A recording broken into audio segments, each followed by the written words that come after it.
大家好，我是夏妈。很多粉丝都想要糖油粑粑的做法，今天就来啦，和你们分享一下如何做出外皮酥脆里面软糯的口感。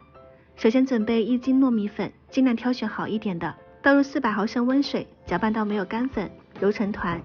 这个状态会有一点偏软，没有关系，揉5-6分钟，让它变得细腻，像这样子，封上保鲜膜，避免风干，松弛30分钟。这里准备最重要的糖块。做糖油粑粑用的是这种金片糖或者是红片糖，我用的就是红片糖，颜色深一点，它不是白糖也不是冰糖哦。先放一整块，放入杯中，用热水融化，糖水备用。这边糯米团也已经醒好了，撕开按捏一下，这个程度就刚刚好，不会偏干也不会偏软，揉捏几下就一个小剂子，搓圆按扁，生饼坯就做好了，一共可以做25个的糖油粑粑。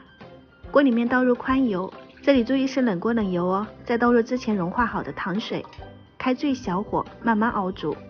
煮到糖水融化开始冒泡，慢慢的丢进糯米剂子，一边放的同时你要一边搅拌，这个小细节一定要注意，不然粘在锅底或者是粘在一块都非常麻烦。前期都是最小火力，直到糯米块全部漂浮起来，丢入2小块糖块，开大一点点火力，开始裹糖浆，这里就只有一个动作，搅拌搅拌再搅拌，直到糯米块上面全部裹上满满一层糖浆，金黄酥脆，这个状态就可以出锅了，还带有一点拉丝哦，特别的香。撒上一些白芝麻，我们的糖油粑粑就做好了。食材简单，步骤简单，过程不简单，主要细节就是在火力还有这种裹糖浆的手法上面，希望大家都可以成功。最爱吃这种甜糯食物，吃了就感觉特别开心。如果你也想吃，可以收藏起来试一下哦。喜欢我的视频记得关注我，我是夏妈，感谢大家观看，我们下期再见。